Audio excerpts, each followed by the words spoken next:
नंदगोपकुमाराय गोविंदाय नमो नमः। जय श्री कृष्ण चैतन्य प्रभु नित्यानंद श्री अद्वैत गदाधर शिवासादि गौर भक्त वृंद। हरे कृष्णा कृष्णा कृष्णा हरे हरे, हरे राम राम राम हरे हरे। श्री कृष्ण बलराम मंदिरम इस्कॉन वृंदावन के भाग्यशाली भक्तों, भक्ति शास्त्री के भगवत गीता के अंतिम चरण में 18वें अध्याय का शुभारंभ करने जा रहे हैं। श्रील प्रभुपाद जी ने 18वें अध्याय के लिए लिखा है संन्यास की सिद्धि और सारांश, गीता का सारांश। और सामान्य गीताओं में इसको मोक्ष योग कहते हैं।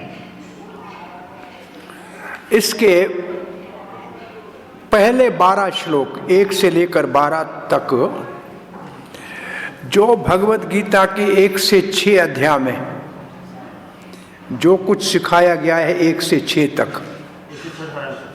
उसका सारांश है पहले 12 श्लोकों में। और विशेष रूप से देखा जाए तो पहले 6 अध्यायों में निष्काम कर्म योग कैसे ज्ञान से होता हुआ योग से भक्ति तक पहुंचता है। तो इसका पहला श्लोक अर्जुन का प्रश्न है। अर्जुन वाच संन्यास्य महाबाहो तत्वम् इच्छामि वेदितुम् त्यागश्च ऋषिकेश प्रतिक्येसी निशोधना। इस श्लोक में बताओ कृष्ण के संबोधन कितने हैं? महाभाव है, ऋषिकेश है, केशी निशोधन है, 3 है। ठीक है, 3 संबोधन है, उसका भी महत्व है। 3 संबोधन है।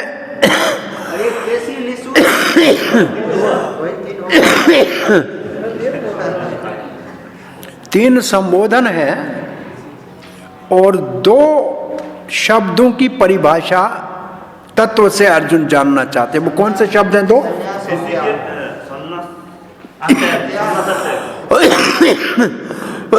संन्यास और त्याग। अर्जुन संन्यास और त्याग जो 2 शब्द हैं उसकी परिभाषा जानना चाहता है और उसके विषय में भगवान श्री कृष्ण को 3 संबोधन के साथ प्रश्न पूछ रहा है। ठीक है, ये श्लोक का ये सीधा अर्थ है। अब चक्रवर्ती पाद लिखते हैं 18वें अध्याय में 3 प्रकार का संन्यास है। ज्ञान संन्यास, कर्म संन्यास, ये संन्यास है।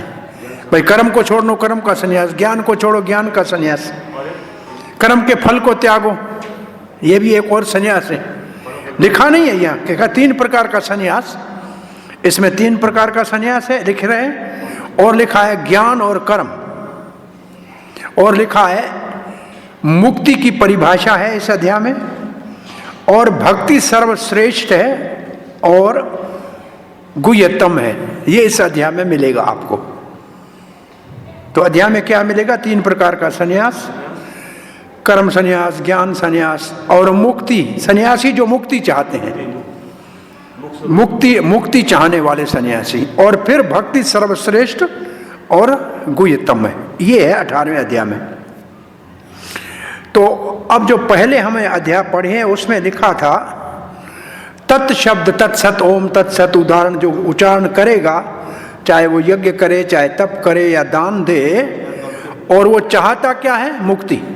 वो मुक्ति चाहता है तत् उच्चारण करते हुए।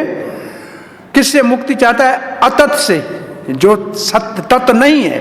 तत् है भगवान और अतत है जगत। तो जगत के बंधन से जो मुक्त होकर और मुक्ति चाहता है वो ओम तत्सत का उच्चारण करता है। इसके लिए सीधा है कि ये है सन्यासी। ये सन्यासी है जो भौतिक बंधन से मुक्त करने के लिए ये उच्चारण करते हैं। और दूसरे हैं जो कर्म के फल का त्याग करते हैं, जिनका वर्णन है सर्वकर्म फल त्यागम तत्कुरु यतात्मवान। कहाँ है श्लोक? ये 12वें का 11वां, 12 के 11 में त्याग शब्द है। देखो क्या लिखा है 12 के 13 में? सर्वकर्म फल त्यागम तत्कुरु यतात्मान, है ना। अब इसका क्या? तो सब प्रकार के कर्मों का फल त्याग करना, ध्यान पूर्वक उसको त्याग कहते हैं। ये दूसरे है ना इसका मतलब। तो इसका मतलब दो अर्थ हो गए। और फिर कहते हैं अर्जुन इन दो के बीच में अंतर जानना चाहता है। तो संन्यास और त्याग की अगर अलग अर्थ है तो हमको समझाइए, और अगर अलग नहीं है, एक है, तो भी हमको स्पष्ट करके बताइए। ऋषिकेश क्यों कहते हैं कि इंद्रियों के स्वामी हो? तो मेरे अंदर जो ये प्रश्न पूछने की जो जिज्ञासा है, ये भी तो आपने किया है। आप ही हमारी बुद्धि को प्रेरणा देते हैं, तब हम पूछते हैं। और फिर जो मेरे को ये संदेह हो गया दो शब्दों के बीच में, तो संदेह तो शैतान के समान है और ये तो राक्षस के समान है, और आप केशी निषूदन है। तो आप इसका समाधान कीजिए। आप महाबाहो है, शक्तिशाली है, मैं तो जीव हूं, छोटा हूं, मेरे ऊपर कृपा कीजिए। तो ये तीनों शब्दों का अर्थ है आप महाबाहो है।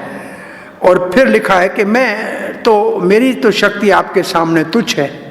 एक और बात लिखते हैं अर्जुन इसके साथ, अर्जुन के लिए चक्रवर्ती पाद, आपने मुझसे मैत्री कर लिया, मुझे अपना सखा बना लिया। मैं आपका एक विस्तार हूं, मुझे आपने सखा बना लिया। आपके दूसरे विस्तार बड़े बड़े ज्ञानी हैं, उनको नहीं बनाया।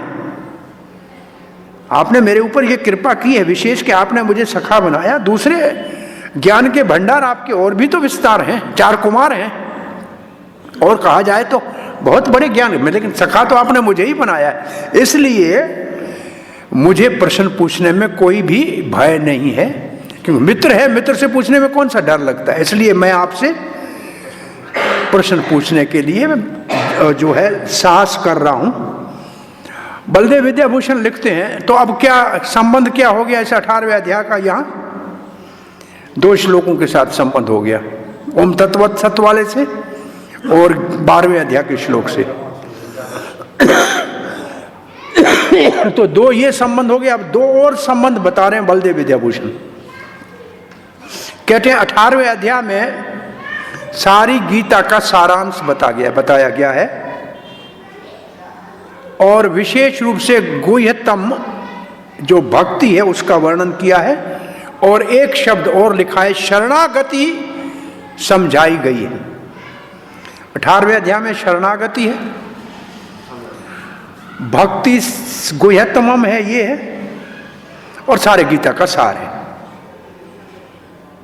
तो अर्जुन को संदेह किसके ऊपर है? 2 शब्दों के ऊपर है। पहला क्या है? सन्यास। बोला ये सन्यास कहां सुना था? तो सन्यास सुना था 5 के 13 में। 5 के 13 में सन्यास के लिए शब्द क्या है? सर्वकर्माणि मनसा संन्यस्यासते सुखम वशी नवद्वारे पुरे देहि। इसके बाद ये लिखा है, याद है 9 के 13 में सन्यास शब्द है। 5 के 13 में। हाँ, तो इसमें पहले क्या लिखा है?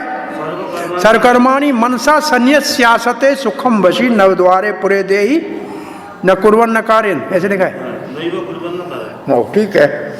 अब त्याग कहाँ है? तो ये कहते हैं त्याग है 4 के 20 में। त्यागात कर्म फला संगम त्यक्त्वा कर्म फला संगम नित्य तृप्तो निराश्रय। देखो है कि 4:20 में क्या है? त्यक्ता कर्म फलम त्यागम, फिर क्या है? नित्य तृप्तो निराश्रय निर्ममो निरंकार। ऐसे क्या है? अच्छा, तो ये है त्याग की परिभाषा गीता में। त्यक्त्वा कर्म फला संगम नित्य तृप्तो है नहीं, निराश्रय। कर्माणि अभिप्रवृत्ते न सबध्यते न एव किंचित करोति स, वो कुछ भी नहीं करता है। ये त्याग की परिभाषा है। तो ये भी इन 2 शब्दों को अर्जुन को क्यों संदेह हुआ? ये 2 जगहों पे गीता में संदेह है। ठीक है, पहले 17 और 12 से और फिर 5 और 4 से। ठीक है, तो ये दोनों शब्द इसका मतलब बिल्कुल एक दूसरे से अलग हैं, इनका अर्थ अलग है या दोनों का एक अर्थ है? ये बताइए हमको। कि उदाहरण क्या दे रहे हैं कि ऐसे अलग है 2 कि भाई पर्वत और पेड़, भाई ये पेड़ है और ये पत्थर है, ये तो 2 अलग चीजें हैं ना। तो ऐसे अगर अलग है जैसे पेड़ और पत्थर अलग है, या दोनों एक जैसे हैं जैसे कौरव और पांडव, तो कौरव और पांडव दोनों कौरव ही तो हैं। तो ऐसे दोनों का अर्थ ऐसा है कि बिल्कुल एक दूसरे से अलग है। ये बलदेव विद्याभूषण कहते हैं।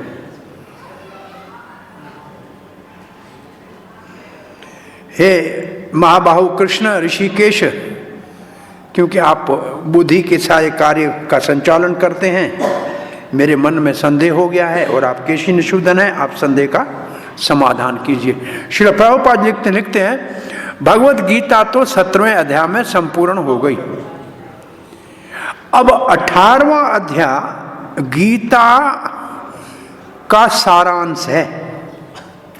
जो अभी तक वर्णन हुआ है उस सारे को सारांश किया गया है। अब प्रभुपाद जी लिखते हैं हर एक भगवत गीता के अध्याय में मुख्य रूप से भक्ति के ऊपर ही बल दिया गया है। भक्ति के ऊपर ही, भक्तिमय परम पुरुष भगवान की सेवा परम लक्ष्य है, यही बात सब अध्यायों में कही गई है। और इसी बात को फिर बल देकर 18वें अध्याय में भी वर्णित की गई है। और ये क्या है? गुह्यतम ज्ञान का मार्ग है। क्या हुआ ना? ठीक है। और अब देखिए, एक प्रभुपाद जी बात लिखते हैं कि सब जगह कोई मानो कहे पूछेगा कि कहाँ लिखा है सब जगह भक्ति, तो प्रभुपाद जी 2 उदाहरण दे रहे हैं। 6 के 47 में भगवान ने लिखा है योगी नाम अपि सर्वेषां। तो पहले 6 का सारांश तो ये है। और फिर 7 से 12 तक तो है ही शुद्ध भक्ति का स्वभाव क्या है, भक्ति में क्या किया जाता है, उसका वर्णन हो गया। और तीसरे जो 6 अध्याय जो अब हम कर रहे हैं, इसमें ज्ञान, त्याग और भौतिक जगत के कार्य और दिव्य प्रकृति और भक्ति, इसका वर्णन है। तो 5 चीजों का वर्णन है। हाँ, ज्ञान का है, त्याग का है, भौतिक कार्यों का है, दिव्य, क्या लिखा है? दिव्य भक्ति से पहले ट्रांसनल नेचर एंड डिवोशनल सर्विस, और अपरा और परा, मटेरियल नेचर एंड ट्रांसनल नेचर, परा और अपरा, परा और अपरा कार्य, ज्ञान, वैराग, परा कार्य, अपरा कार्य और भक्ति, 5 ही हो गए।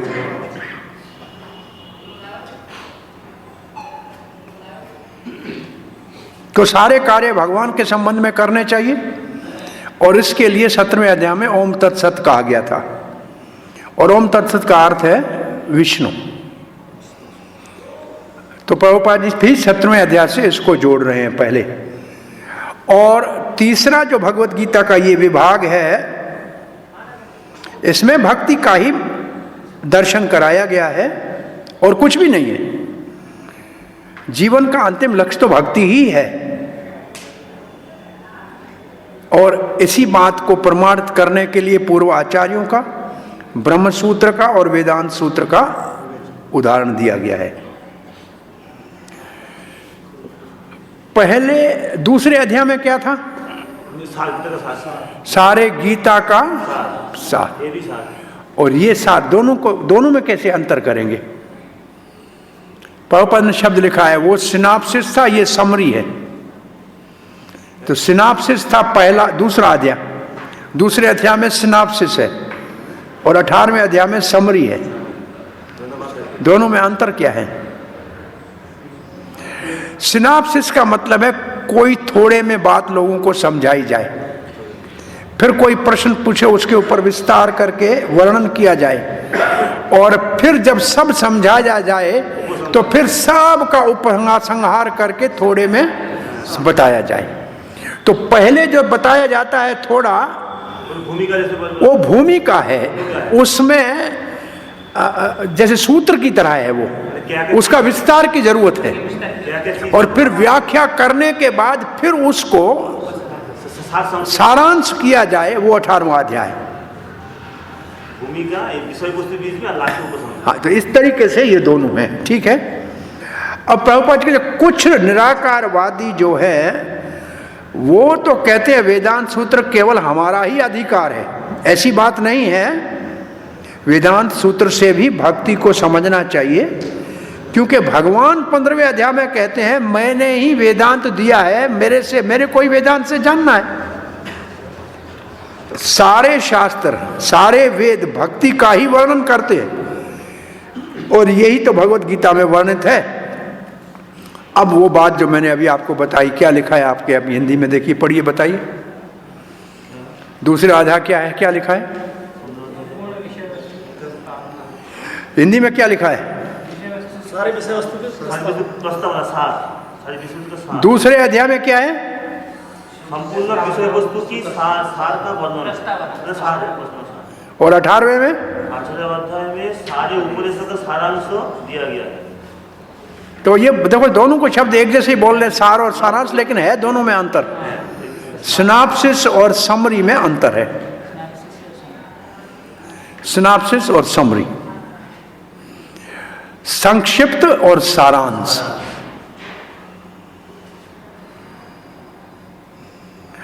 अब जीवन का लक्ष्य क्या लिखा है, देखो जरा। जीवन का लक्ष्य है,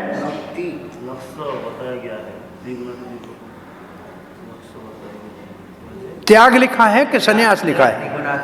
हाँ, त्याग तथा त्रिगुणातीत दिव्य पद की प्राप्ति को ही जीवन का लक्ष्य बताया गया है। अब देखिए, अगर ये जीवन का लक्ष्य है, त्याग अगर जीवन का लक्ष्य है, तो वो त्याग कैसा है? दिव्य स्थिति, जो तीनों गुणों से ऊपर है। तो ये कौन सा त्याग किसको कहेंगे फिर? जो तीनों गुणों से ऊपर क्या होता है, किस में हो सकते हैं? भक्ति से। बिना भक्ति से कोई साधन तीनों गुणों से ऊपर जाने का है ही नहीं। ज्ञान तो स्वयं सतो गुण में, तो ऊपर कैसे जाएगा? तो इसलिए ये स्पष्ट, ये जो 2 लाइन है, इसका अर्थ है कि इसके लिए जो हमारे वैष्णव संप्रदाय है ना, इसको त्यागी बोलते हैं, वैरागी बोलते हैं, वैरागी बोलते हैं प्रायः। इसका मतलब है कि भक्ति से वैराग का मतलब, हम पहले आपको कभी बताया, विशेष राग भगवान में हो जाता है। प्रेम तो संसार अपने आप छूट जाता है, प्रयास नहीं करना पड़ता है। तो ये प्रभुपाद जी ने लिखा है, जीवन का उद्देश्य अगर वैराग है तो उसका अर्थ है दिव्य स्थिति, तीनों प्रकृति के गुणों से परे जाना। वो तो केवल भक्ति से संभव है, और कोई साधन है ही नहीं। ठीक है। तो अर्जुन यहां भगवत गीता के त्याग, प्रभुपाद ने यहां 2 शब्द लिखे, त्याग क्या है और त्यागी कौन है, ऐसे लिखा है क्या? नहीं, संन्यास लिखा है, लेकिन संन्यास का मतलब है जो सन्यासी है।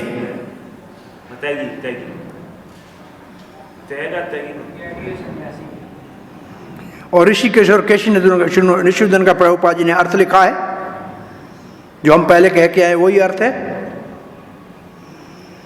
भगवान ने केशी राक्षस का वध किया था। तो हमारा पहला श्लोक पूरा हुआ। अब अर्जुन भगवान का उत्तर सुन लो। श्री भगवान वाच काम्यानां कर्मणां न्यासं संन्यासं कव्यो विदुः सर्वकर्म फल त्यागम प्राहुस्त्यागम विचिक्षणाः। तो विचिक्षणा का अर्थ क्या है? प्राहु विचिक्षणा का मतलब बुद्धिमान कहते हैं। अब पहला क्या है? काम्यानाम कर्मणाम न्यासम। न्यासम का मतलब संन्यासम। स का आगे शब्द स का मतलब सम्यक, न्यासम का मतलब छोड़ना। संन्यास, स का मतलब सब पूर्ण रूप से छोड़ना। क्या छोड़ना? काम्य कर्म। तो काम्य कर्म क्या है? अच्छा, कर्मों के लिए कुछ शब्द है वेदों में। एक को कहते हैं काम्य कर्म, एक को कहते हैं नित्य कर्म, एक को कहते हैं नैमित्तिक कर्म। ऐसे कर्मों की परिभाषा है। तो काम्य कर्म किसको कहते हैं? पुत्र की प्राप्ति के लिए यज्ञ करना, स्वर्ग की प्राप्ति के लिए यज्ञ करना, इसको काम्य कर्म करने दें। काम्य कर्म का मतलब कर्म जिसके फल का इच्छा करके कार्य किया जाए, उसको त्यागने को संन्यास कहते हैं। इसका अर्थ सन्यासी को नित्य कर्म करने, जैसे गायत्री जपनी है, संध्या वंदन करना है, ऐसा नहीं, वो नहीं छोड़ सकता। नित्य कर्म नहीं छोड़ेगा, केवल काम्य कर्म छोड़ेगा। ठीक है। अब कहते हैं बुद्धिमान इसको सन्यास कहते हैं। और त्याग किसको कहते हैं? सर्वकर्म फल त्याग। इसका मतलब काम्य कर्म के फल को भी त्याग देगा और नित्य कर्म के फल को भी त्याग देगा। कोई भी कर्म है उसके फल को सब कर्मों के फल को तब त्याग देगा कि जितने भी कर्म है, नित्य हो, नैमित्तिक हो, आपातकाल हो, कोई भी हो, उसको त्यागी कहते हैं बुद्धिमान। तो दोनों में अंतर हो गया कि नहीं हो गया? ये काम्य कर्म, ये समस्त कर्मों का त्याग, समस्त कर्म के फल का त्याग है। इसका मतलब कर्म करेगा लेकिन फल में आसक्ति नहीं है। वो काम्य कर्म ही छोड़ देगा लेकिन नित्य कर्म करेगा। तो दोनों में अंतर है। चक्रवर्ती पाद लिखते हैं दोनों में शब्दों के अर्थ अलग अंतर बता रहे हैं। न्यास जो कामनाओं से काम किया जाता है, इसके लिए श्लोक बताया है। जैसे पुत्र कामो यजेत स्वर्ग कामो यजेत, पुत्र की कामना के लिए यज्ञ करे। ये श्रोत सूत्र होते हैं, इसको कहते हैं श्रौत सूत्र, वेदों में है। तो इन कर्मों को सन्यासी को नहीं करने हैं। इसका मतलब ये नहीं है कि नित्य कर्म छोड़ेगा। संध्यावंदी आदि, संध्यावंदी वंदन आदि नित्य कर्म है शास्त्र में, वो सबको करने पड़ेंगे। काम्य कर्म को छोड़ना चाहिए, ये ठीक है। त्याग का अर्थ है सारे कर्मों के फल को त्यागना। काम्य कर्म के फल को भी त्यागना और नित्य कर्म के फल को भी त्यागना।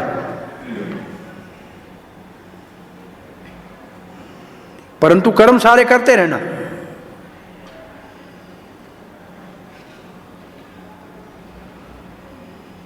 उन कामों को नहीं छोड़ना है, कर्मों को नहीं छोड़ना है, कर्म के फल को छोड़ना है। तो दोनों में अंतर हो गया ना। एक में काम्य कर्म छोड़े जाते हैं और दूसरे में सारे कर्मों के फल को त्यागा जाता है।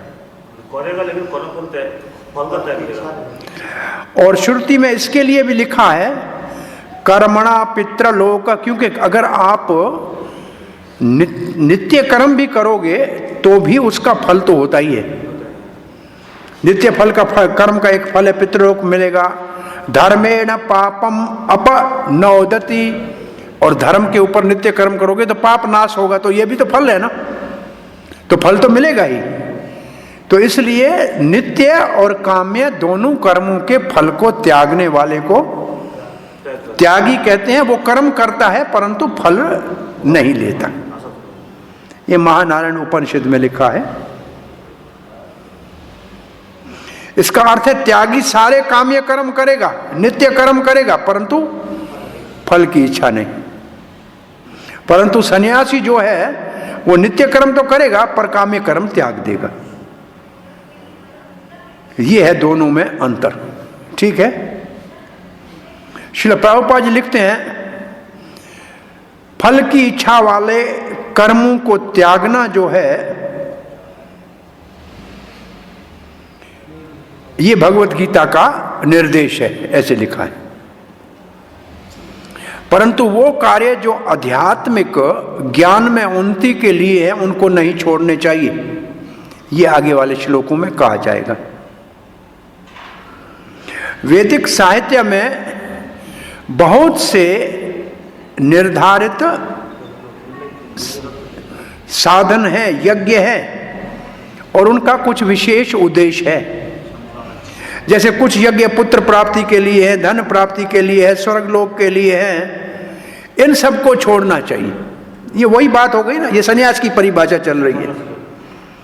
परंतु ऐसा यज्ञ जो हृदय की शुद्धि के लिए है, अंतःकरण की शुद्धि के लिए है, आध्यात्मिक विज्ञान में उन्नति के लिए है, उसको नहीं छोड़ना चाहिए। ये है नित्य कर्म। नित्य कर्म को नहीं छोड़ना चाहिए और काम्य को छोड़ना। तो ये सन्यास की परिभाषा चल रही है। देखो ये प्रभुपाद जी के इस टुकड़े में सन्यास की परिभाषा चल रही है। पहले पढ़ के आया इसलिए आसान लग रहा है, और त्याग की परिभाषा प्रभुपाद ने दी नहीं है। देखो सन्यास का ही दिया है। अब तीसरा श्लोक पढ़ते हैं। त्यागम दोष वदिति एके कर्म प्राहुर मनीषिणः यज्ञ दान तप कर्म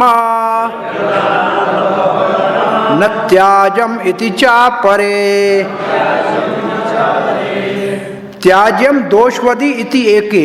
एक तो ऐसे हैं कुछ लोग जो कहते हैं क्योंकि दोष है कर्मों में इसलिए त्यागना चाहिए। कौन से कर्म? कर्म प्राहुर मनीषिणः। जो मननशील है प्राय वो कहते हैं कि कर्मों में दोष है इसलिए कर्मों को त्यागना चाहिए, और मतलब कर्मों को त्यागना। दूसरे जो हैं वो कहते हैं च अपरे, दूसरे कहते हैं यज्ञ दान तप ये कर्म कभी भी नहीं त्यागना चाहिए। तो इसका अर्थ क्या हुआ? तो दो मत वाले लोग हो गए ना। एक मत इस मत के लोग हैं जो कहते हैं सब कर्मों में दोष है इसलिए छोड़ देना चाहिए। दूसरे कहते हैं कर्म छोड़ने की जरूरत नहीं है, जो कर्म अच्छे हैं वो कभी नहीं छोड़ने चाहिए। विशेष रूप से 3 नाम लिखे हैं, यज्ञ तप दान कर्म न त्यजित। अब चक्रवर्ती पाद लिखते हैं दूसरों का राय क्या है वो भगवान दे रहे हैं, अपना नहीं दे रहे हैं। दूसरे जो शास्त्र में राय है उनके राय दे रहे हैं। और किस विषय में राय दे रहे हैं? त्याग के विषय में, क्योंकि त्याज्य में दोनों शब्द त्याग के विषय में। त्याग के विषय में भगवान अन्य विद्वानों का या मुनियों का राय दे रहे हैं। सांख्या वाले जो हैं ये है मनीषिण। मनीषिण कौन से हैं? सांख्या दर्शन के, सांख्या दर्शन वाले ज्ञानी। वो कहते हैं जो भी कर्मों का वर्णन शास्त्र में है उन सब में दोष है, क्योंकि उसमें हिंसा है। जैसे पशु हत्या है, यज्ञ करेंगे तो हिंसा है, और भी कुछ अवगुण है, इसलिए सारे ही पूर्ण रूप से त्यागने चाहिए। ये कौन कहता है? सांख्य वाले। और जो दूसरे हैं मीमांसिक, अपरे हैं मीमांसिक, ये 6 दर्शन है उसकी बात है। उसमें से मीमांसिक कहते हैं कि यज्ञ है, दान है, तप है जो शास्त्रों में, इनको नहीं छोड़ना चाहिए, ये छोड़े नहीं जा सकते। तो चक्रवर्ती पाद ने हमको इन दोनों का, कौन ऐसे कहते हैं उन दोनों का हमको थोड़ा जानकारी दे दी। पहले सांख्या वाले हैं और दूसरे मीमांसा वाले हैं। श्रील प्रभुपाद लिखते हैं कि वेदों में ऐसी बहुत से विषय हैं जिनके ऊपर क्या लिखा है, जिनके ऊपर मतभेद है। जैसे पशु हत्या यज्ञ में करना, कुछ लोग कहते हैं नहीं करनी चाहिए, कभी भी नहीं करनी चाहिए, तो बहुत घृणित कार्य है, परंतु वेदों में लिखा हुआ है।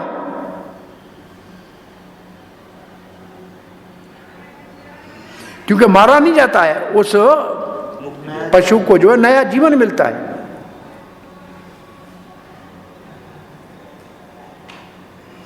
कभी कभी उसको नया जीवन, कभी कभी वो मानव शरीर में जाता है। प्रभुपाद लिखते हैं ये अलग विचार है संतों के।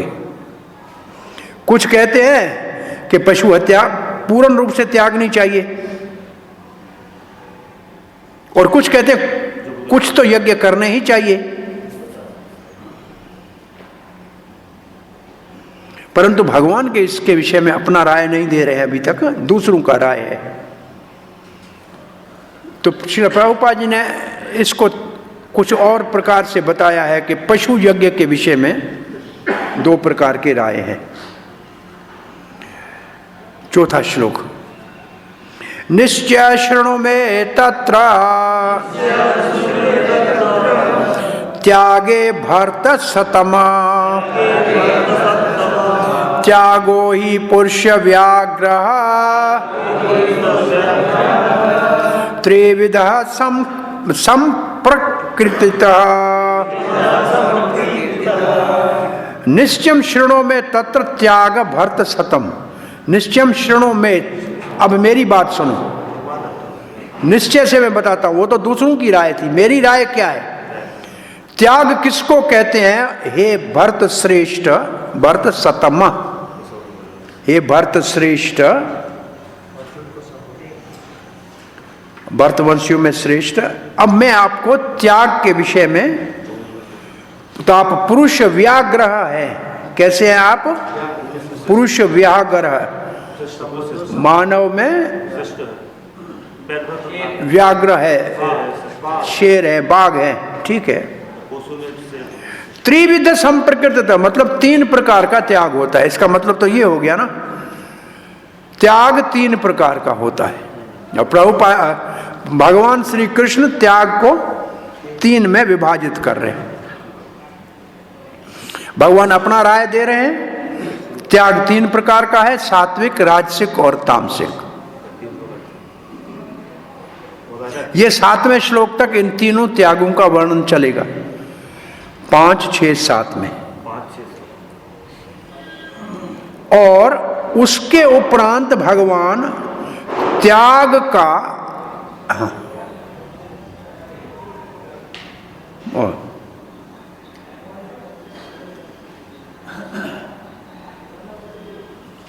और फिर भगवान तमोगुण के त्याग का विशेष वर्णन करेंगे।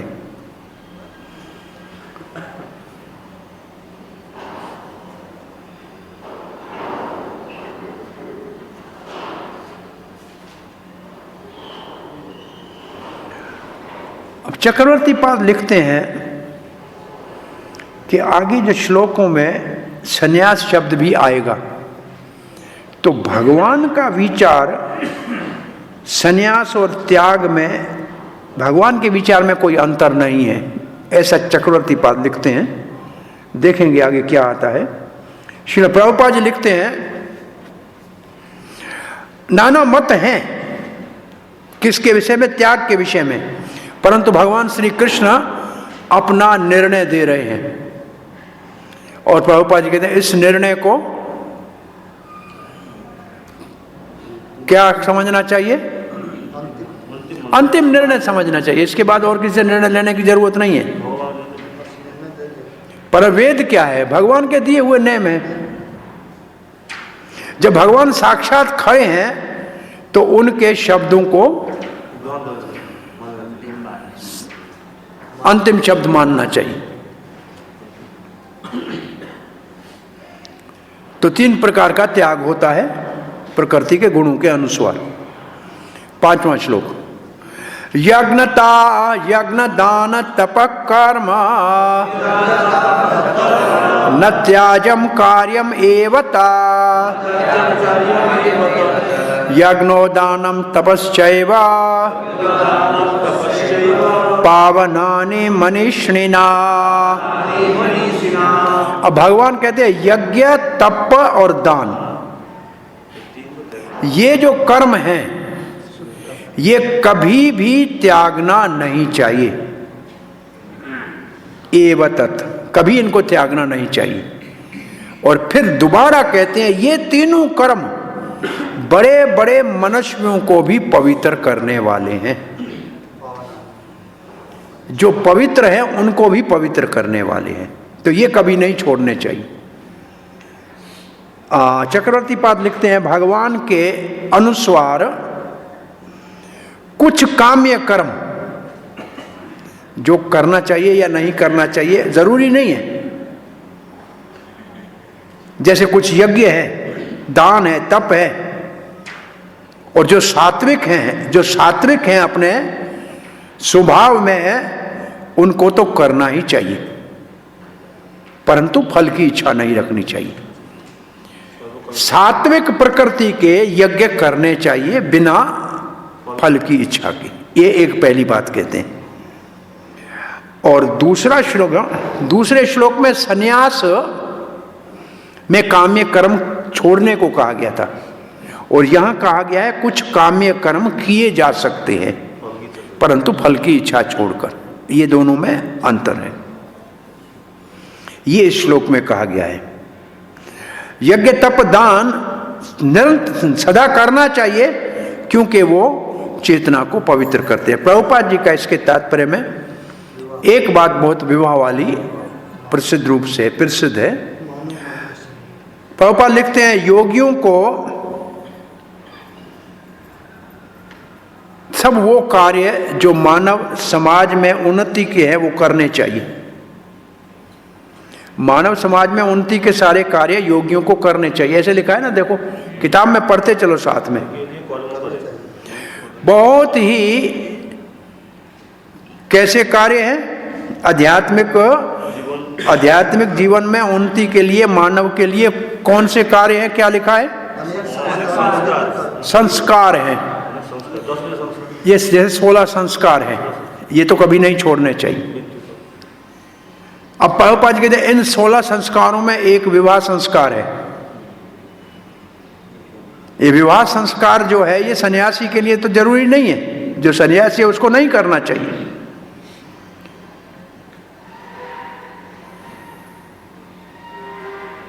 अपना घर छोड़ दिया, परिवार छोड़ दिया, तो फिर वो किसी के विवाह के लिए किसी को क्यों कहेगा कि करो। लेकिन भगवान कहते हैं ऐसे यज्ञ नहीं छोड़ने चाहिए, क्योंकि मानव समाज के हित के लिए कभी नहीं छोड़ने चाहिए। ये विवाह संस्कार जो है मानव समाज को नेम में चलाने के लिए, उसके मन को नियंत्रण करने के लिए है, ताकि वो शांत रहे और आध्यात्मिक उन्नति करे।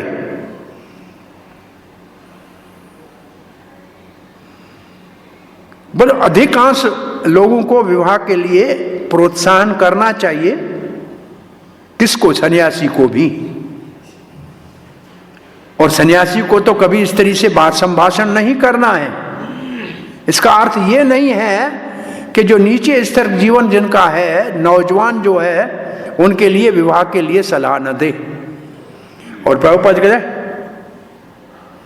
ये सारे यज्ञ जो है भगवान की प्राप्ति के लिए है, इसलिए जब नीचे स्तर पे हैं तो उनको नहीं छोड़ना चाहिए। अब इसमें प्रभुपाद जी का ये लिखने के पीछे भाव ये है कि प्रभुपाद जी सन्यासी होते हुए विवाह का यज्ञ किया, पहला और कौन करेगा? जो पहले प्रभुपाद ने वो सतस्वरूप दास को का विवाह किया, क्या नाम उसके साथ, यदुरानी के साथ, जानकी और मुकुंदा का विवाह किया, तो ये प्रभुपाद ने विवाह किया। तो सन्यासी को विवाह नहीं करने का काम है। पर तो प्रभुपाद जी यहाँ लिखते हैं क्योंकि उन नौजवान वैसे ही साथ घूम रहे थे, वो तो पाप कर्म था, कम से कम उनको नियमित तो किया। तो सन्यासी का ये काम नहीं है, परंतु भगवान कहते हैं ये नहीं छोड़ने चाहिए समाज में, इसलिए मैं करता हूँ। इसलिए लोग निंदा भी करें तो मुझे उसकी परवाह नहीं है, क्योंकि मैं ये कर रहा हूँ भगवान के आदेश के अनुसार। और प्रभुपाद कहते हैं ऐसे इसी प्रकार से दान है, वो भी हृदय को पवित्र करता है। सही व्यक्ति को दान दिया जाए, जैसे पहले कहा गया है 17वें अध्याय में, तो आध्यात्मिक उन्नति होती है। 6वां श्लोक, एतान्यपि तु कर्माणि संगम त्यक्त्वा फलानि च कर्तव्यानीति इति मे पार्थ निश्चितं मतम उत्तमम्। एतानि अपि तु कर्माणि, ये सारे कर्म, ये सारे कर्म, निश्चितम कर्तव्याम इति, इन सबको करना चाहिए, इन सारे कर्मों को करना चाहिए। कैसे? संगम त्यक्त्वा। संगम त्यक्त्वा का मतलब है मैं करता हूं ये विचार त्यागना चाहिए। किस चीज को त्यागना चाहिए? कर्तापन के त्याग, विचार को त्याग के करना चाहिए। और दूसरा क्या? एक कर्तापन को त्यागना चाहिए, और क्या त्यागना चाहिए? त्यक्त्वा फलानि च, और फल को भी त्यागना चाहिए।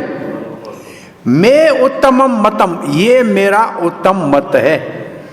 तो अब त्याग के अंदर दो बातें आ गई, कर्तापन का त्याग और फल का त्याग। कर्तापन का त्याग और फल का त्याग, ये भगवान का उत्तम मत है। काम कोई नहीं छोड़ना है, परंतु कर्तापन को और फल को छोड़ना है।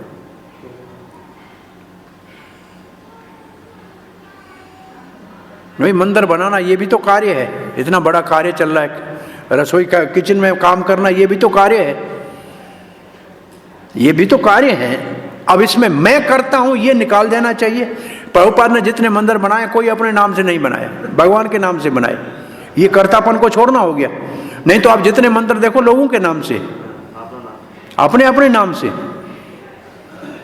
तो कर्तापन को छोड़ दिया और भोक्तापन को छोड़ना, फल को छोड़ने का मतलब यह कि कोई मेरे सुख के लिए नहीं है। मैं साथ तो नहीं ले जाऊंगा। प्रभुपाद को लेके आए बॉम्बे के अंदर 5वें फ्लोर पे, पूरा फ्लोर प्रभुपाद जी का घर बना हुआ था। तो बालकृष्ण महाराज ने कहा ऐसा तो प्राइम मिनिस्टर का भी घर नहीं होगा, सारा टीक वुड का बना हुआ है। प्रभुपाद ने कहा मैं साथ ले जाऊंगा, आप लोग यहाँ बैठो रहोगे, मैं तो चला जाऊंगा, तो मेरे लिए थोड़ी है। तो उसमें आसक्ति नहीं थी। यहाँ ऊपर प्रभुपाद जी गए, तब ब्रजेंद्र महाराज मलेशिया वाले टेम्पल कमांडर थे। उसको बोला मैं तो पेड़ के नीचे रहने में अच्छा लगता है मुझे, साधु का जीवन पेड़ के नीचे होना चाहिए। हमारे गोस्वामी रहते थे, पर क्या करूं मैं, एक बड़ी संस्था का मैं मार्गदर्शक हूं। अगर मैं पेड़ के नीचे रहूंगा तो लोग आएंगे नहीं और प्रचार नहीं होगा। प्रभुपाद जी ने मायापुर में जब अपना, वो अभी भी पड़ा है, कुटिया घास का बनाया था ना, तो वहीं रहना चाहते थे। बोला ये सात्विक है। जब लॉन्ग बिल्डिंग बन गई पहली बड़ी, उसमें प्रभुपाद का ऊपर रूम बना, तो सारे सन्यासी आके कहा प्रभुपाद जी अब आपका रूम बना है, आप चलिए उधर। बोला ये सात्विक है, मैं इधर ही रहूँगा, मैं क्या करूँगा उधर ऊपर रूम में। और फर्स्ट फ्लोर पे प्रभुपाद जी का रूम है ऊपर। तो सबने सलाह की कि प्रभुपाद तो यही रहना चाहते, अब क्या करें। तो उन्होंने बुद्धि लगाई, प्रभुपाद प्रचार के लिए लोग वहाँ ज़्यादा आएंगे, क्योंकि उसमें सुविधाएं ज़्यादा हैं, तो लोग प्रचार के लिए आएंगे, इसलिए आप वहाँ रहेंगे तो प्रचार अच्छा होगा। बोले प्रचार के लिए चलना है तो मैं चल सकता हूँ, नहीं तो ये घर मेरे लिए अच्छा है। प्रभुपाद जी भुवनेश्वर में गए तो गौर गोविंद स्वामी महाराज ने उनके लिए किसी अच्छे गेस्ट हाउस में व्यवस्था की। प्रभुपाद ने कहा ये तो राज्य के, मैं यहाँ नहीं रहूँगा, वो मेरा शिष्य रह रहा है। बोला महाराज वो तो झूपड़ी में रहता है वहाँ घास की। बोला मैं उसके साथ रहूँगा। और प्रभुपाद कोई 2 हफ्ते से ज़्यादा उधर ही उसी कुटिया में साथ में रहे। ये जो है त्याग है। और बहुत सिंपल जीवन। यहीं वृंदावन में प्रभुपाद जी एक हाथ में छाता और एक हाथ में भिक्षा का पात्र लेके जाते थे, मधुकरी करते थे। ये गोस्वामियों के ब्राह्मणों के घर से मधुकरी लाते थे। एक हाथ में पात्र होता था, एक हाथ में छाता होता था। पहले बंसी गोपाल मंदिर में रहते थे, 2 साल रहे बंसी गोपाल मंदिर में। गए कभी आप गए, देखा है बंसी गोपाल मंदिर? प्रभुपाद जी ऊपर रहे। हाँ, ऊपर में रूम है नहीं, रूम को खत्म कर दिया। हाँ, तो पहले उधर रहते थे। फिर जब ये निर्मल चंद गोस्वामी के पिताजी ने कहा कि यहाँ आके रहो, तो प्रभुपाद ने कहा यहाँ लोग ज़्यादा आते हैं, प्रचार के लिए अच्छा है। फिर रूप गोस्वामी का यहाँ, जीव गोस्वामी का स्थान है, तो प्रभुपाद जी यहाँ आके रहे। तो तब तो आय कुछ थी नहीं, तो प्राय बस वो एक बार ही निकलते थे छाता हाथ में लेके, और जो है वो भिक्षा का पात्र लेके जो मिल जाता था फिर आके एक बार पा लेते थे बस। शुरू में ऐसे भी प्रभुपाद जिन इस त्याग का जीवन भी बिताए। तो ये फल की इच्छा नहीं है। इतने बड़े बनाने के बाद भी किसी के ऊपर अपना नाम नहीं, विचार नहीं। संस्था के लिए तो सब नेम बनाए, लेकिन अपने को उससे ऊपर रखा। एतानी तु कर्माणि संगम त्यक्त्वा फलानि च कर्ता विनीति पार्थ निश्चितम मतम उत्तमम। तो 2 शब्द हैं, संगम त्यक्त्वा और फलानि च। कर्तव्य को छोड़ना, कर्तापन को छोड़ना और फल को त्यागना। बलदेव विजयभूषण इस श्लोक के ऊपर लिखते हैं, ये श्लोक कहता है यज्ञ आदि कैसे करना चाहिए जिससे हम पवित्र होंगे। तो पवित्र होने के लिए कार्य कैसे करना चाहिए? कार्य तो करना चाहिए, परंतु कैसे करना चाहिए जिससे हृदय पवित्र होगा, अंतःकरण पवित्र होगा, चेतना पवित्र होगी। 2 चीजों को छोड़ने से, क्या? कर्तापन और फल को त्यागने से। तो पहले संगम का मतलब मैं करता हूं ये छोड़ दिया, कि मैंने किया है ये छोड़ दिया। और दूसरा फलानि च। तो संगम को कहते हैं कर्तापन और फलानि को कहते हैं फल। जैसे फल क्या है कि इससे स्वर्ग लग जाऊंगा, पितृ लोग जाऊंगा, ये सब छोड़ दिया। तो ये सब काय के लिए कर रहे हो? भगवान की प्रसन्नता के लिए। भगवान ने लिखा है शास्त्र में, इसलिए कर रहा हूं। ये है उत्तम मत भगवान का, और ये है निश्चय। ये निश्चित है, निश्चय है, उत्तम मत है। ये त्याग के विषय में भगवान ये भगवान का निर्णय है त्याग के विषय में। किस विषय में ये निर्णय है? त्याग के विषय में भगवान का ये निर्णय है।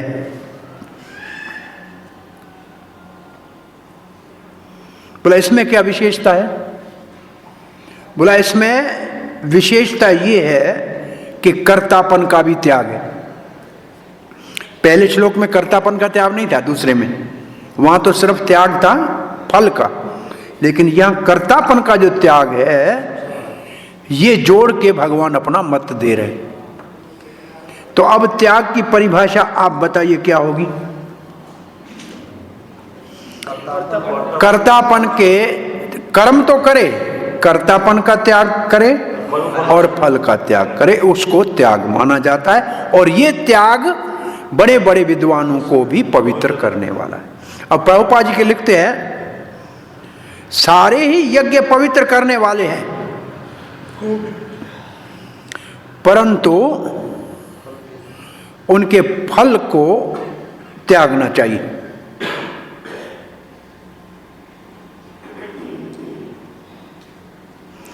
भौतिक प्रकृति के जो भी यज्ञ है उनको त्यागना चाहिए, जो पवित्र करने वाले यज्ञ है उसको करना चाहिए। प्रभुपाद ने इसका 2 विभाजन किया है। भौतिक प्रगति वाले कर्मों को करने के, यज्ञों को करने की जरूरत नहीं है, आध्यात्मिक उन्नति वाले यज्ञ करने चाहिए। जो कृष्ण भावना की ओर अग्रसर करे वो सब, उसको करने के लिए उत्साहित करना, प्रोत्साहन देना चाहिए। भागवत में लिखा है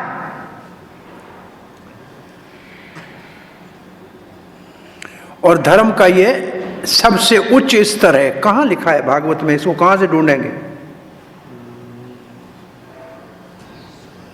क्या लिखा है भागवत में? लिखा है कोई भी कार्य जो भक्ति की ओर अग्रसर करे भगवान की, उसको स्वीकार करना चाहिए। यही धर्म का उच्चतर क्या है? धर्म का उच्चतर क्या है? क्राइटेरियन। कहाँ लिखा है भागवत में? कहाँ मिलेगा? हम तो कोई कहीं विचार है किसी को? कहाँ है भागवत में ये?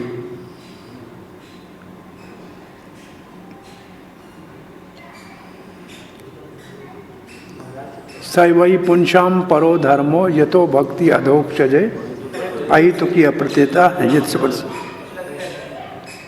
क्योंकि प्रभुपाद लिखा धर्म का क्या लिखा? धर्म का क्या लास्ट लाइन क्या है? पढ़ो जरा। धर्म की सर्वोच्च कसौटी, धर्म की सर्वोच्च कसौटी है। ये शब्द को अगर पकड़ें तो फिर तो सवई पुंसान लगता है इस धर्म को पकड़ के, क्योंकि वो परो धर्म है तभी, क्योंकि वो सारे कार्य भक्ति में लगाए जा सकते हैं। क्यों? इस एक शब्द के आधार पे वो यही श्लोक समझ में आता है। क्या? ये लास्ट लाइन को देख के ऐसे लगता है कि सारे धर्म की सर्वोच्च कसौटी है, तो सारे धर्म की कसौटी तो वही है परो धर्म, तो वही लगता है इस दृष्टि से। भगवान के भक्त सब प्रकार के कार्यों को स्वीकार करते हैं, सब यज्ञ दान आदि सबको स्वीकार करते हैं, और वो जो भक्ति के सहायक हैं उनको करते ही रहते हैं।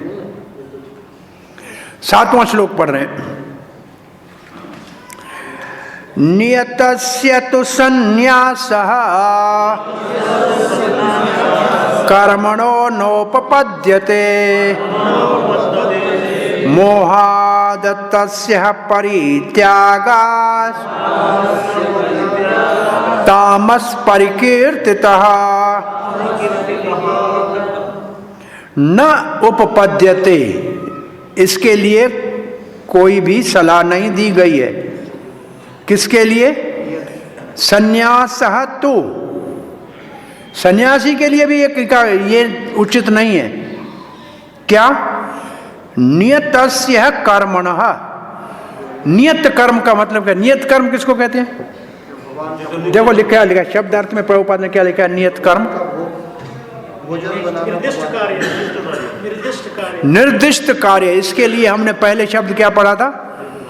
जो नित्य कर्म है, संध्या वंदन आदि। तो वो जो है सन्यासी को नहीं छोड़ने चाहिए, इसका अर्थ ये हुआ। मोहात तस्य परित्यागो। मोह के कारण अगर इसको छोड़ता है तो फिर वो तामसिक कहा जाएगा, तो उसका त्याग तामसिक होगा। क्या हिंदी में पढ़िए प्रभुपाद ने क्या लिखा है? निर्दिष्ट कर्तव्य को कभी नहीं त्यागना चाहिए। यदि कोई मोहवश अपने नियत कर्मों का परित्याग कर देता है तो ऐसे त्याग को तामसिक कहते हैं। तो ये त्याग तामसिक कौन सा है? मोहवश त्याग दे। चक्रवर्ती बलदेव विद्याभूषण लिखते हैं, अब भगवान 3 प्रकार के त्याग का वर्णन करने जा रहे हैं, और ये 3 श्लोकों में होगा। काम्य कर्म को छोड़ना चाहिए, क्योंकि वो बंधन में डालेंगे। काम्य कर्म का मतलब क्या था? पुत्र प्राप्ति, स्वर्ग प्राप्ति का कर्म काम्य कर्म, उसको छोड़ना चाहिए क्योंकि वो बंधन का कारण है। परंतु कभी भी नित्य और नैमित्तिक कर्म को नहीं छोड़ना चाहिए। अब कौन से हैं? तो कहते हैं रोज के 5 यज्ञ हैं। बलदेव विद्याभूषण कहते हैं रोज के 5 यज्ञ हैं। कौन से रोज के 5 यज्ञ हैं?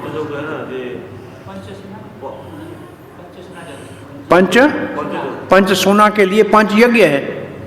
पंचसूना का मतलब 5 हत्याएं होती हैं, तो उसके निवारण के लिए 5 यज्ञ है। ये गृहस्थी को करने हैं विशेष रूप से। कौन से हैं? किसी को याद है 5 यज्ञ? अग्नि में क्या तो गाय को खिलाते हैं क्या कैसे? देव यज्ञ, पितृ यज्ञ, अनर्थ जीतते हैं उस समय आगे। भूत यज्ञ, ऋषि यज्ञ, कितने हो गए? देव, भूत और पितृ, ऋषि हो गया। अब एक और रह गया, ब्राह्मण न देव अतिथि। अतिथि यज्ञ, अतिथि मेहमान। भूत का मतलब कुत्ते को रोटी देना, गाय को रोटी देना, चूंटी को पानी पिलाना, चूंटी के लिए दाना डालना, पक्षी को पानी पिलाना। चूंटी को पानी पिलाना बहुत मुश्किल है काम। चूंटी को दाना देना और पक्षी को पानी पिलाना। भाई चूंटी के गले में घंटी बांधना। क्या? एक भक्त कृष्ण प्रसाद रोज एक बर्तन में पानी रखता है, चिड़िया मिला ठंडी हो गर्मी हो रोज रखता है। कौन? कृष्ण प्रसाद करे भक्त साधु कहते हैं। भाई रशिया में देखा बेचारे, बाहर बर्फ है तो बाहर पानी कहाँ से पिए पक्षी? बर्फ में पानी कैसे पिए? बड़ी परेशानी। थोड़ा दाना रखें, पानी अंदर से रखेंगे, पक्षी बर्फ में पानी कैसे बेचारा पिए? और एक जगह मैं चौराहे में देखा, आप हाथ में दाने रखें तो सारे कबूतर हाथ के ऊपर बैठ के खाते हैं। इसका मतलब पुराने संस्कार अभी वहाँ हैं। कबूतर डरते नहीं, यहाँ नहीं आएंगे कबूतर, आप देखें। लेकिन वहाँ चौराहे के बीच में आप दाने ऐसे रखो, कबूतर हाथ के ऊपर के बैठ के खाता है। तो पुराने संस्कार यहीं से, वहाँ हमने आंखों से देखा, हाथ में खिलाया। कहीं एक होगा फोटो मेरा, खिलाते रहते हैं वृंदावन परिक्रमा। एक प्रयागराज में नाव में जब जाते हैं इन सर्दियों में, कुछ पक्षी आते हैं, आप नाव में चढ़ेंगे तो आपको कहेंगे कुछ हमसे कुछ दाना लो। ऐसे दो पक्षी हाथ में आगे खाते हैं। अभी भी कुछ पक्षी, वो पक्षी सारे रशिया के हैं, वो सर्दियों में होती हैं ना, यहाँ भाग के आते हैं। सर्दियों में पक्षी देखा है आपने? प्रयाग में देखा है पक्षियों को खिलाने वाला? नाव में चढ़ते हुए पक्षी आते हैं। तो क्या बात कर रहे हैं? बलदेव विद्याभूषण क्या कह रहे हैं? पंच यज्ञ है। चलो यहाँ क्या लिखा है पंच यज्ञ के लिए? ये पंच यज्ञ कौन से हैं? वेदों का पाठ करना ऋषि यज्ञ हो गया।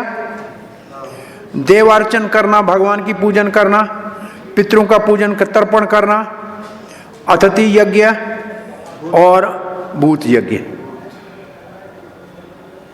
ये नित्य हमारे कर्म है, रोज करने हैं। और नैमित्तिक कौन से हैं? जैसे एकादशी है, ऐसे खास पूर्णिमा है, ये नैमित्तिक है, जो नैम साल में आते रहे। इनको कभी नहीं छोड़ना चाहिए, क्योंकि ये पवित्रता और मुक्ति के साधन है। क्योंकि इन्हीं के अंदर ही ज्ञान समाया हुआ है। यह आत्म साक्षात्कार के मार्ग के लिए आवश्यक है।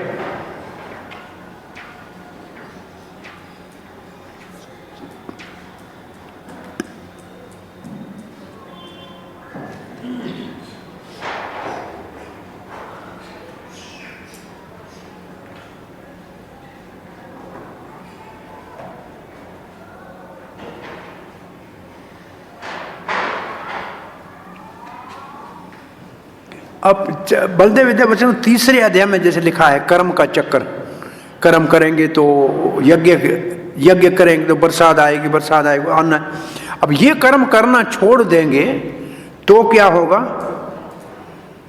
मोह के कारण ये कर्म छोड़ देंगे तो तामसिक त्याग कहलाएगा। वो तीसरे अध्याय वाले कर्मों की बात कर। श्रील प्रभुपाद लिखते हैं, भौतिक संतुष्टि के कार्यों को त्यागा जा सकता है, परंतु आध्यात्मिक उन्नति के कार्यों को करना चाहिए। जैसे कि भगवान के लिए भोग बनाना है, भगवान को प्रसाद अर्पण करना है और फिर प्रसाद को पाना है, ये कभी कार्य नहीं छोड़ना चाहिए। बहुत से लोग हैं ये कार्य भी नहीं करते। अब कौन करेगा भगवान के लिए भोग लगाने की क्या जरूरत है? और थोड़ा सा मिश्री रख दो भगवान के सामने, इतनी तो तू भी मिश्री खा के रह जाए ना। नहीं, मैं तो 4 रोटी खाऊंगा। भगवान मिश्री खाए, ये काय के लिए नहीं करते हैं? आलसी, आलस के कारण। रबड़ी चमाचम खाएगा। ये आलसी, ये आलस के कारण छोड़ते हैं, मोह के कारण छोड़ते हैं बहुत से कर्म। अब प्रभुपाद कहते हैं जो सन्यासी है उसको अपने लिए नहीं पकाना चाहिए, क्योंकि सन्यासी को आग जलाने की नहीं अनुमति नहीं है, आग नहीं जलानी चाहिए। प्रभुपाद कहते सन्यासी को आग जला के अपने लिए नहीं पकाना चाहिए, परंतु भगवान के लिए तो बना सकता है, उसका मन तो नहीं है। ऐसे ही सन्यासी को विवाह नहीं कराना चाहिए, परंतु अपने भक्तों का कृष्ण भावना में कराता है।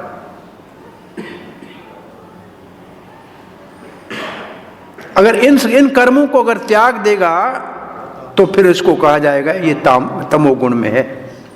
प्रभुपाद ने 2 उदाहरण दिए हैं यहाँ, भोग बनाने का कर्म को छोड़ना और जहाँ लड़के लड़कियां दोनों शिष्य बने विवाह करना है तो विवाह न कराना, कहने नहीं कराऊंगा मैं, कहीं भी चले जाऊं, तो ये तामसिक है। एक श्लोक और पढ़ लेते हैं। दुःखमित्येव यत्कर्म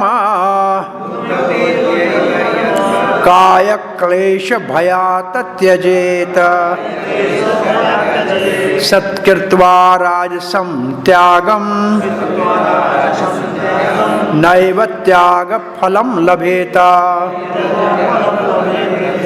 ये काम करने से बड़ा दुख लगता है, बहुत काया को कलेश मिलता है, शरीर को बहुत पीड़ा आती है। इस भय के कारण कार्य छोड़ दे तो उसको राजसिक त्याग कहा जाएगा। नैव त्याग फलम लभेत, उसको त्याग का फल नहीं मिलेगा, हृदय शुद्ध नहीं होगा।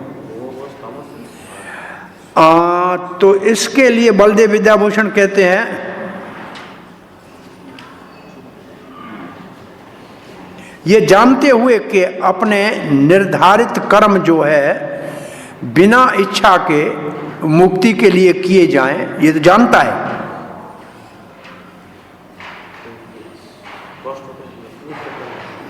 अगर मुक्ति का इच्छुक इन कार्यों को भय के कारण छोड़ दे कि शरीर में तकलीफ होगी, काया कलेश भयात। जैसे अब कौन यहाँ से लोई बाजार तक जाए, सामान लाए, फिर पकाए, ये तो बड़ी मेहनत का काम है, तो फिर राजसिक है।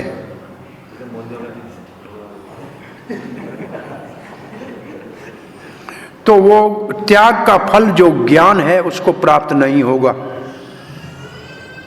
आप कोई उदाहरण दीजिए, प्रभुपाद का तात्पर्य पढ़ते हैं। प्रभुपाद कहते हैं जो कृष्ण भावना में कार्य करता है उसको पैसा कमाना नहीं छोड़ना चाहिए इस भय के कारण कि मैं कोई सकाम कर्म कर रहा हूं। अगर काम करने से पैसा आता है जिसको कृष्ण भावना के कार्यों में लगाया जा सकता है और सुबह सवेरे उठ जाता है और कृष्ण भावना में आगे बढ़ता है, तो भय के कारण ऐसे कर्मों को दुखदायी करके नहीं छोड़ना चाहिए। ऐसा अगर त्याग करेगा तो राजसिक कहलाएगा और इसका दुखदायी फल रहेगा, इसको त्याग का फल नहीं मिलेगा। अब इसका उदाहरण दो, इतना ही करते हैं, कल यहां से आगे बढ़ेंगे। ये राजसिक, आप बताइए कोई ऐसा कर्म है जिसको आप राजसिक कारण से करते हैं? ठंडा के समय आ गया तो जल्दी उठने के लिए सोचे रजाई के अंदर ही रहना है। कुकिंग करना बहुत मुश्किल है। हाँ। इसलिए बोलते मैं सब सिंपल खाऊंगा, कोई बात नहीं, ऐसे थोड़ा मन जगह खा लूंगा, जो कि नहीं करता। ज़्यादा बहुत इच्छा है, अच्छा था खाऊंगा, लेकिन कुकिंग बहुत झमेला है, झंझट है।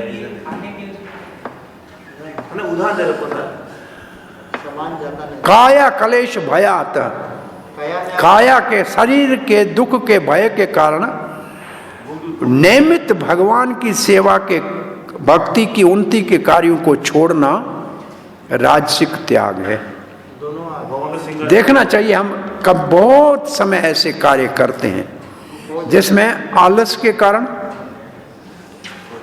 अगर आलस के कारण करेंगे तो तामसिक हो जाएगा, कष्टों को और कष्ट के कारण करेंगे तो राजसिक हो जाएगा। मंगल वाले दिन ठंडी में लेट पे देख लेगा सोते सोते। हाँ हैं? क्या सिचुएशन में करेंगे कलेश है, ज्यादा जाने में बाहर में ठंडे। इसे लोग को भेजेगा, खुद नहीं जाएगा। बोलेगा बहुत अच्छा है, बहुत अच्छा सोचेगा, लोग को भेज देगा, खुद नहीं जाएगा। ये पहले के वैदिक साहित्य के राजा महाराजा पहले हाथी के ऊपर चढ़ के अपने ध्वजा के साथ आगे खड़ा होता था युद्ध में, तो पीछे सैनिक खड़े होते थे। अब तो राजा तो घर में सोया होता है, बेचारे सैनिक मरने जाते हैं। तो ये सब ऐसा हाल हो गया है। जब तक स्वयं नहीं आगे बढ़ के शिक्षा के लिए दूसरों को सिखाएगा नहीं। प्रभुपाद स्वयं पुस्तक वितरण करने के लिए यहाँ से पेटियां लेके गए और रोज अमेरिका में उतर के दुकानों पे किताब वितरण करने जाते थे। स्वयं अपना पुस्तक छाप के और साइकिल के ऊपर चढ़ के बैक टू गॉडहेड वितरण करने जाते थे। तो जो स्वयं करता है वो दूसरों को कहने के लिए अधिकार रखता है। और प्रभुपाद जी ने सब खुद पकाना अपना, तो 3 डब्बे वाले टिफिन के अंदर वो नीचे सब्जी डाल दिए, दाल डाल दी, बीच में सब्जी, ऊपर चावल, एक बार में तीनों पक गया। अभी तक अपना पकाने का कार्य करते थे, ऐसा नहीं कि छोड़ दिया, भगवान को भूल लगा। तो वो ये सीखना चाहिए कि 70 साल की उम्र में भी प्रभुपाद ये सब कुछ करने में पीछे नहीं हटे। तो हमारे लिए प्रेरणा होना चाहिए कि हम अपने कार्यों को बड़े उत्साह के साथ, जब शरीर काम करता है तब तो करते रहें।